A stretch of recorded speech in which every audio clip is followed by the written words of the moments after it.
제가 옥탑방 박은순 한 달 살이에 결국 결론이 이 박은순발 부동산 바람잡기였다라고 하니까 이제 언론들이 박은순발 부동산 폭등이 걱정스러운 이유 이렇게 칼럼을 쓰고 있습니다. 박은순이 대규모 강북 개발을 발표해서 이제 집값이 덜 썩이고 있고 또 그를 뒷받침할 각종 인프라 확충, 살기 좋아지면 집값 올라가잖아요. 그래서 살기 좋게 만들겠다고 막 이 경전철 노선 4개를 발표했습니다. 자, 지하철이 들어가는 지역과 없는 지역의 집값 차이는 엄청나죠.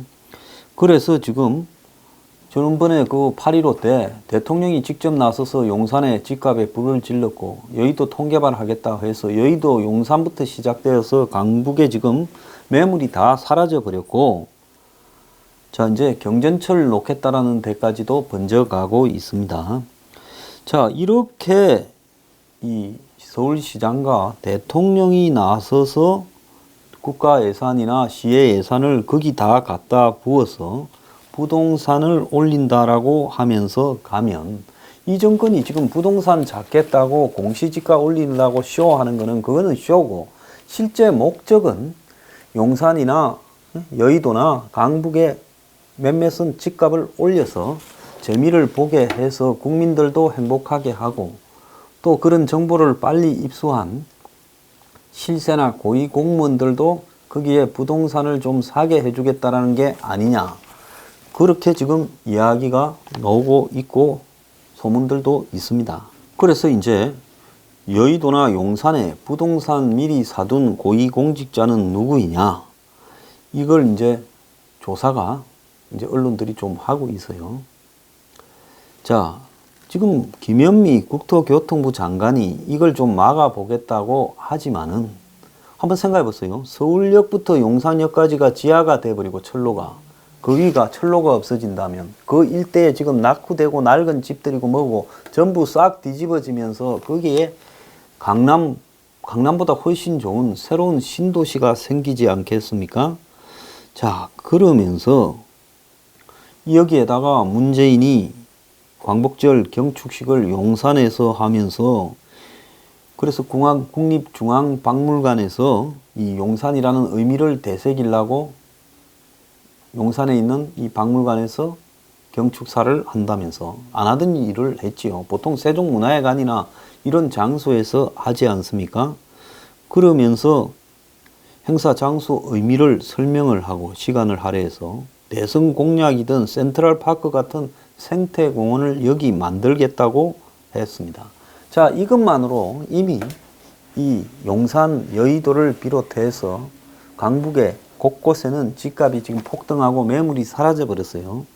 그러면 이런 개발로 이득을 볼 공직자나 부동산 보는 눈이 있는, 솔직히 말하면 정보를 잘 빼내서 미리 산 사람은 누가 있을까, 그걸 좀 살펴봤답니다. 그래서 해당 지역의 부동산을 가지고 있는 고위공직자는 88명으로 137건에 812억 9천만 원어치를 가지고 있고 평수는 3,730평이라고 합니다.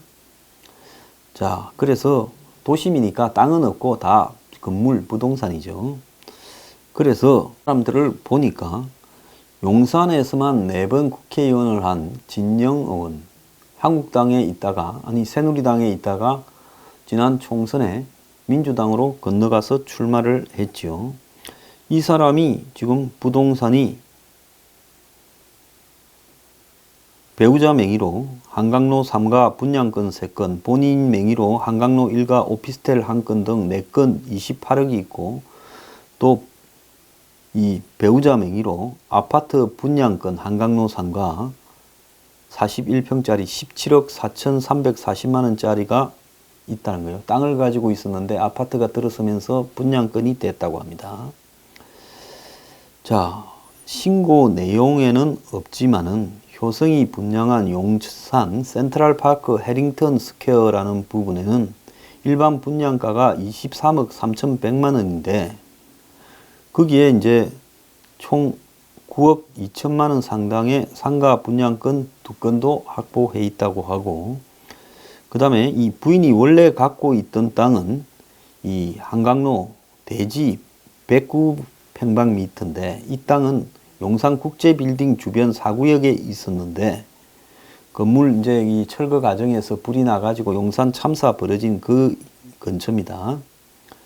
그런데 이것이 이제 개발하겠다라고 센트럴파크를 만들겠다라고 한 바로 그 옆이라는 거예요. 그런데 용산 참사 이후에 개발이 잘 안 됐죠. 비참한 사고가 났으니까. 그때 은행 대출 5억 끼고 현금 5억 들여 땅을 샀더니 30억대의 분양권으로 돌아왔다는 겁니다. 자, 해당 지역구의 국회의원이 자기 지역에서 불행한 일이 벌어진 옆에 있는 땅을 사서 이렇게 떼돈을 버는, 참 저는 이런 사람이 국회의원 자격이 있느냐. 용산 사선 의원 진영 용산 땅 총 10억 들어서 32억 분양권으로 바꿨다는 겁니다. 그 다음에 용산에 땅이 있는 이인은 손혜원, 마포 어리고 숙명 요거를 나왔습니까?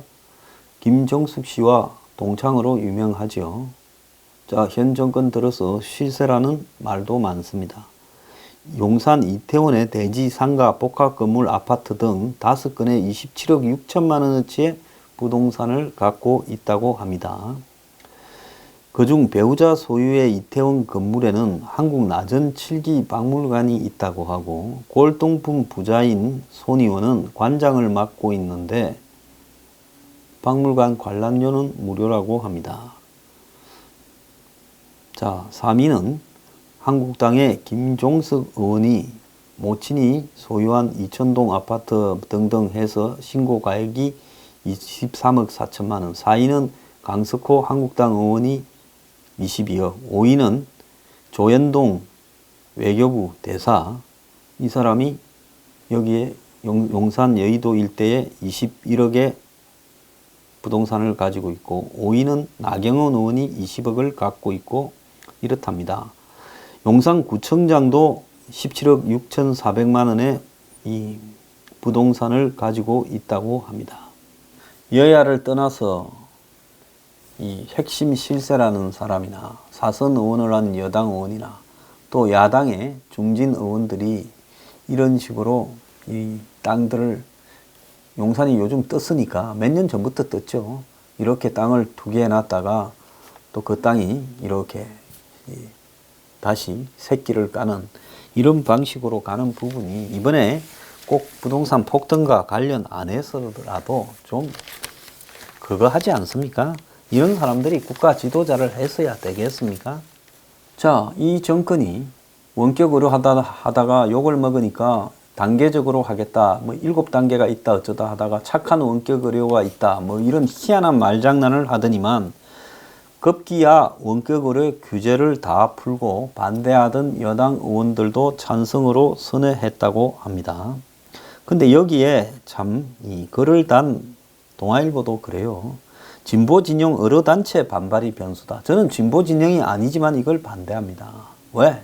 옳지 않기 때문에 반대하는 거죠. 그런데 이렇게 말을 하면서 반대하는 사람은 좌파로 만들어버리는 이런 보수 언론의 프레임도 정말 웃깁니다. 동아일보가 국회 복지위 소속 더불어민주당 의원 9명에게 소외지역 의사와 환자 간 원격 의료를 허용하는 방안에 대해서 물은 결과 8명 중 반대는 1명이고 5명은 찬성했고 유보적 입장을 밝힌 사람이 2명인데 사실상 찬성이라는 거예요. 8명 중 7명이 찬성했다는 겁니다. 그래서 원격 의료는 스마트폰 등을 이용한 진료로 현행 의료법에서는 의사들끼리 모르는 거 물을 때만 할 수 있게 돼 있는데 이걸 환자들한테 하는 거에 대해서는 지금까지 상식이 있는 사람이면 다 반대를 해왔습니다.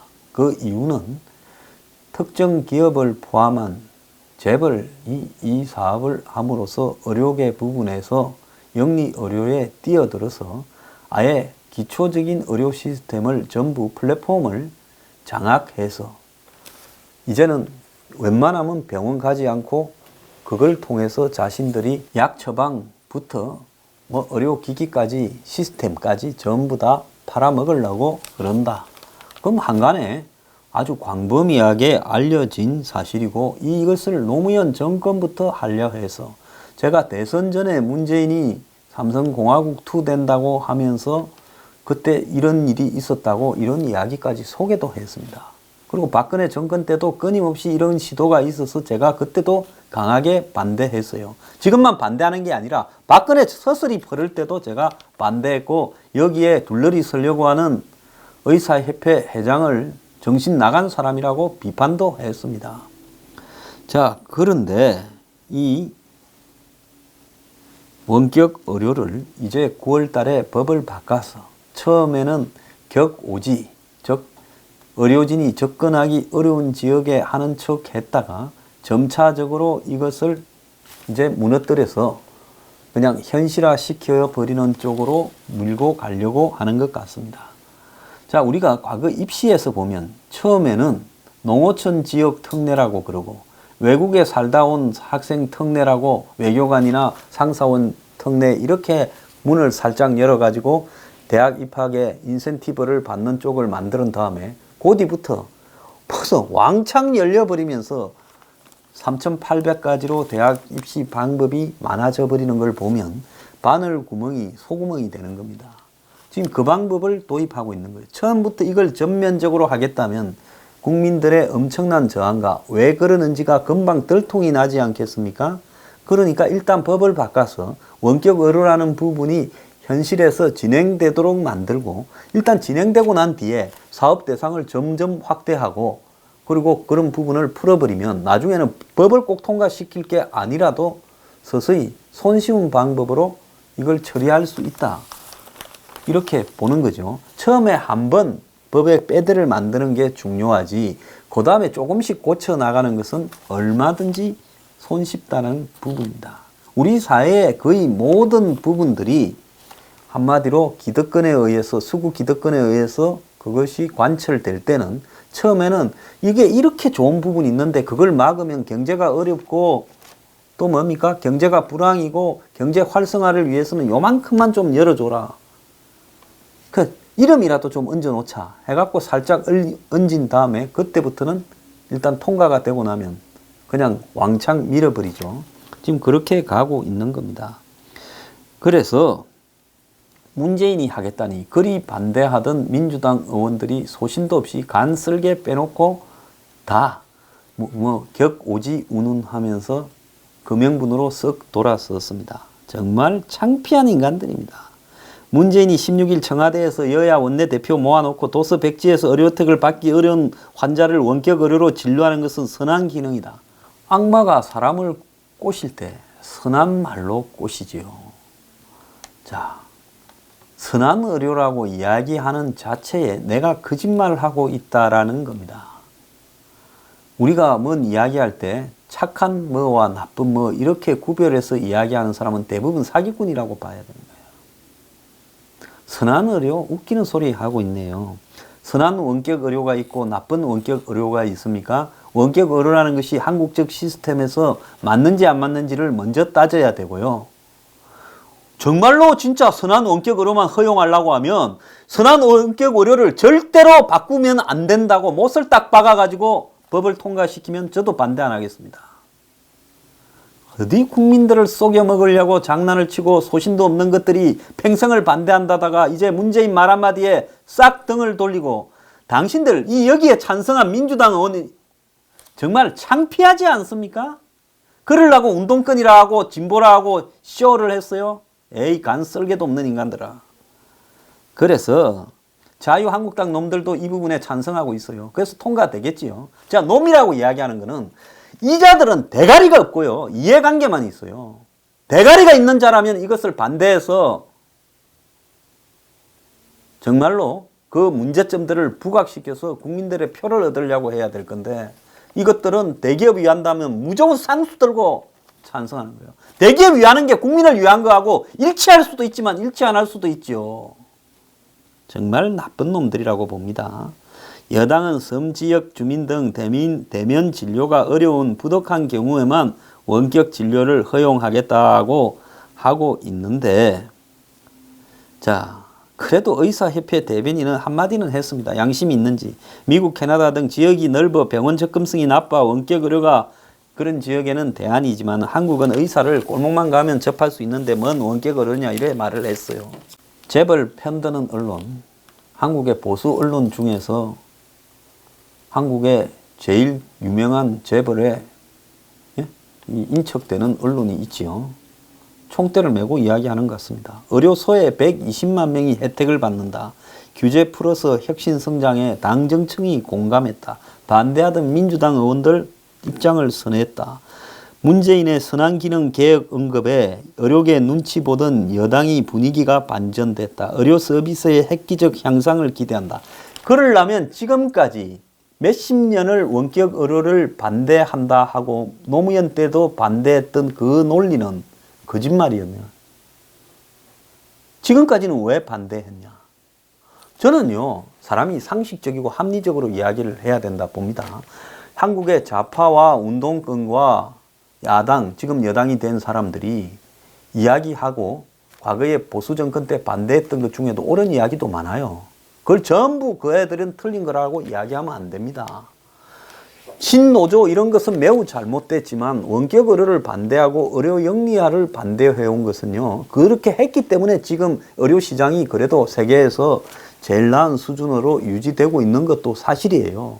보수라고 무조건 편들어서는 안 되는 거예요. 여기에도 기득권의 앞잡이고 썩은 놈들이 대부분입니다. 그래서 그 사람들을 갖다가 좋게 평가해도 안 되는 거예요. 그래서 항상 이쪽이 옳은 이야기를 할 수도 있고 저쪽이 옳은 이야기도 할 수 있어요. 이런 개별적 사안으로 가면요. 적어도 이 의료 부분에서는 영리 의료를 반대하던 이 좌파 진영의 시각들이 저는 상당히 옳은 부분이 있었다고 봅니다. 그런데 그걸 반대하던 놈들이 문재인이 아유 이건 뭐 재벌 편들어 주자고 손들고 보수 언론들 바람 잡고 이러니까 싹 돌아가지고 섬에서 하는 거는 찬성한다. 과거에 아예 안 된다고 한 이유 중에 핵심이 뭐예요? 설거머니 꼬랑지 넣어놓고 나중에는 몸통이 들어오니까 안 된다는 거예요. 이거요. 일단 섬이라도 뭐든 원격 의료 법안이 통과하고 나면 제 장담하는데 3년 안에 보편화되어 버립니다. 그러고 여러분들은 살아생전에 의사 얼굴 못 보고 죽을 수도 있다는 걸 제가 말을 해요. 자, 저도 이 부분에서 이거 주장한다고 저보고 비판하는 사람이 많은데요.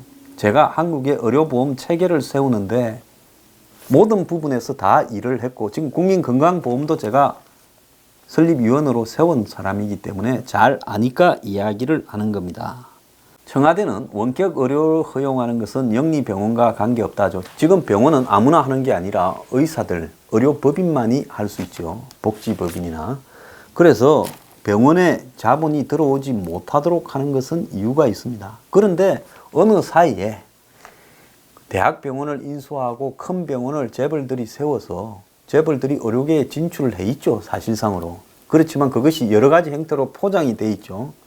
자, 아산병원 현대, 삼성병원 삼성 아닙니까? 그렇게 돼 있어요. 중앙대학도 두산이고. 그래서 이미 들어와 있어요. 자, 그런데 지금까지는 법적인 제한 때문에 이 자기들 내부에는 그룹 본부와 이 대학병원과 이런 것에 있어서 연결이 있겠지만은 겉으로 어쨌든 운영이나 이런 부분에서는 상당히 좀 남을 의식하고 해왔던 것은 맞아요. 그렇지만 이 사람들이 이 업계에 뛰어든 이후에 병원에서 돈 벌려고 들어왔겠습니까? 병원이 아니라 아예 전반적인 이 의료산업이라는 부분이 유일하게 장기적으로 계속 고령화가 지속될수록 커갈 수 있는 산업이니까 이 산업에 병원부터 모든 인프라를 다 장악해서 해야 되는데 자, 병원 운영을 가지고는 답이 잘 안 나오니까. 왜? 그거는 이제 바로 곧바로 의사들한테나 지금 병원 업계에 종사하는 사람들한테 부딪힐 거 아닙니까? 그러니까 큰 병원 한 개씩 장악하고 어때? 그 다음에 이 의과대학 장악하고 이렇게 한 다음에 그 다음에는 뭡니까? 의사가 없이 그러니까 직접 만나지 않고 환자와 직접 만나는 시스템을 갖춰가. 그걸 영어로 이제 플랫폼이라고 이렇게 이야기하죠. 자, 집집마다 이제는 테레비 사는 대신 컴퓨터 사는 대신 원격 의료 가능한 단말기를 사라. 처음에는 스마트폰 이러지요. 이 스마트폰 가지고 그거는 화면 보고 하는 거지. 그게 무슨 원격 의료입니까?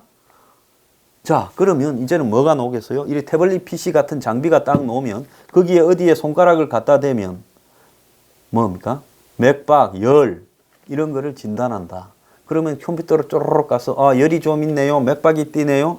뭐가 어떻습니까? 이렇다면 그래요. 감기입니다. 약 보낼게요. 자, 편해 보이죠? 병원 안 가고 집 앞에도 나가기 싫은 사람들한테, 몸이 불편한 사람들한테 편해 보이죠? 자, 이게 활성화되면 이제 우리가 대형마트 생기기 전에 동네에 골목마다 슈퍼니 구멍가게 다 있었잖아요. 대형마트 생기니까 싹 사라져 버렸지 않습니까? 그 자리에 이제 새로 생긴 형태의 뭐가 왔어요?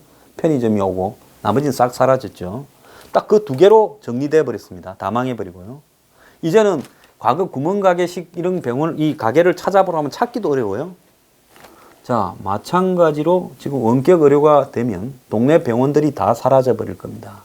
그러면 동네 병원들이 다 사라지고 대학병원 남고 원격 의료 남으면 이제 부자들은 어떻게 하겠어요? 원격 의료 하겠어요? 안 하지요. 그럼 부자들을 상대로 하는 직접 만나주는 영리병원이 100% 동원될 수밖에 없어요. 그래서 청와대가 캥기니까 원격 의료 허용은 영리병원 허용과는 다르다면서 선을 좀 긋고 있지요. 지금 제주도부터 노무현 때부터 영리병원 하려고 제주도는 영리병원 허용해 줬지 않습니까? 이제 다 무너지고 있어요. 기존의 수십 년의 의료 체계가요. 영리병원 시간 문제입니다. 부자들은 이제 거기 가겠죠. 그래갖고 호텔에 누워서 이제 치료받고 하겠지요. 자기들이 다 있잖아요. 모든 시스템이. 이제 없는 사람은 어느 정도까지는 병원 못 가고 원격 의료 하다가 이제 재수 좋은 사람만 대기 몇 달 하다가 영국이나 캐나다나 호주처럼 이제 병원에 가서 의사 보면 죽을 때 다 돼서 소리 들을 겁니다. 자, 그런 세상을 원하면 그렇게 가십시오. 저는 제 진실을 전달할 뿐입니다.